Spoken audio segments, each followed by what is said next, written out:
आता पाहूया टॉप 9 मोठ्या राजकीय बातम्या। मला औरंगजेब फॅन क्लबचा अध्यक्ष म्हणणाऱ्यांनी हिम्मत असेल तर बांगलादेशात जाऊन हिंदूंवरील अत्याचार थांबावा। उद्धव ठाकरेंचा अमित शहांना दिल्लीतून आव्हान। बांगलादेश संदर्भात पंतप्रधान नरेंद्र मोदी योग्य वेळी निर्णय घेतील। आंतरराष्ट्रीय समन्वय करत विषय सोडवायचे आहेत। उद्धव ठाकरेंनी जरा सबुरीने घ्यायला हवं। प्रवीण दरेकरांची टीका। आरक्षणाबाबत निर्णय संसदेतच होऊ शकतो। बांगलादेशसारखी परिस्थिती निर्माण होऊ द्यायची नसेल तर वेळेत निर्णय घ्या। आरक्षणावर उद्धव ठाकरेंचं वक्तव्य। आम्ही धारावीच्या विकासाआड नाही, पण एका धारावीच्या 20 धारावी होऊ देणार नाही। धारावीकरांना आहेत तिथेच घर मिळावं, त्यांना व्यवसायाला जागा मिळावी। उद्धव ठाकरेंची भूमिका स्पष्ट।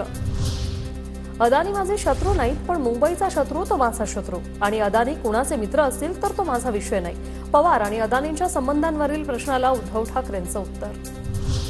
विशाल पाटील आणि विश्वजित कदमांवर डूब धरून बसणार नाही, पण पक्ष चोरणाऱ्या गद्दारांना माफी नाही। पत्रकारांनी विचारलेल्या प्रश्नाला उद्धव ठाकरेंचं उत्तर।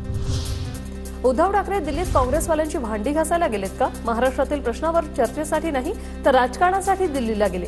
मराठा आरक्षण प्रश्नी दिल्लीत जाऊन भेट का घेतली नाही? आशिष शेलार यांची ठाकरेंवर खोचक टीका। लाडकी बहीण योजनेचा पहिला हप्ता 17 ऑगस्टला मिळणार। राज्य मंत्रिमंडळाच्या बैठकीत निर्णय। राज्य सरकार 17 ऑगस्टला भव्य दिव्य कार्यक्रम करणार। म्हाडाकडून मुंबई 2000 घरांसाठी सोडत जाहीर। 9 ऑगस्टपासून ऑनलाईन नोंदणीला सुरुवात। 4 सप्टेंबरपर्यंत अर्ज ऑनलाईन पद्धतीने सादर करण्याची अंतिम मुदत।